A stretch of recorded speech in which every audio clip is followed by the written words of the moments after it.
Վրաստանում եկող տարվանից բուհական կրթությունը անվճար կդառնա։ Պետությունն ամբողջությամբ կստանձնի ֆինանսավորումը, մինչդեռ մեր երկրում հակառակ պատկերն է, պնդում են փորձագետները։ Տարեց տարի աճող ուսման վճարներ, բարձրագույն կրթության անհասանելիություն, հատկապես սոցիալապես անապահով ընտանիքների համար։ Շատ մեր խելացի լավ երիտասարդներ, որոնք սոցիալապես անապահով խավերից են կամ հեռու գյուղական բնակավայրերից, նրանք ըստ էության բարձրագույն կրթություն չեն կարողանում ստանալ, չնայած ունեն լավ գիտելիքներ։ Բանասեր Դիլբարյանն էլ պնդում է, Վրաստանի տնտեսական ներուժը համախառն ներքին արդյունքը գնահատելով կարող ենք եզրակացնել, որ այդ երկիրը Հայաստանից էականորեն չի տարբերվում։ Վրաստանում միջին աշխատավարձը ցածր է, արտահանման մեծ ծավալներ չունեն, այսինքն երկիրը բոլորովին էլ թռիչքային վիճակում չէ, բայց ըստ մասնագետի իրենք հասել են ազգային անվտանգության այդ առանցքային բաղադրիչի ըմբռնմանը։ Շատ դժվար է ասել, որ Վրաստանը բարգավաճ վիճակում է եւ առավել բարձր տնտեսական ցուցանիշներ ունի։ Բոլորովին մենք խիստ համադրելի իրավիճակում ենք։ Սին է այն պնդումը, որ Վրաստանը ավելի հարուստ պետություն է,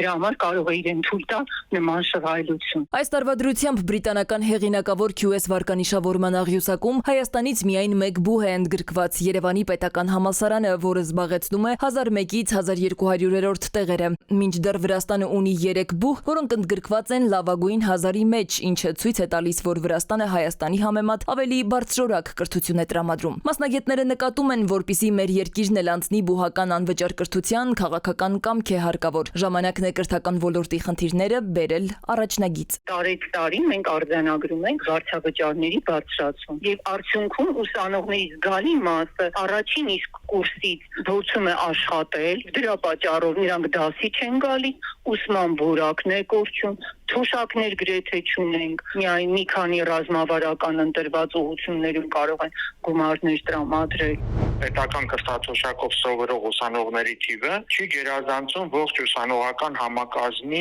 15-20%-ը։ Քայլ առ քայլ պետք է բարձրացնել այդ տոկոսը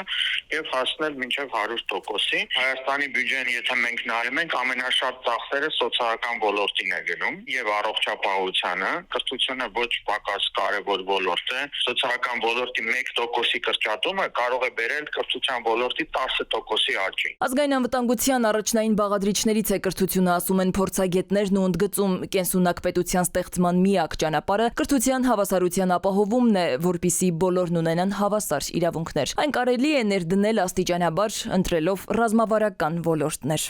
Սվետլանա Ավդիշյան, ժամը լրատվական։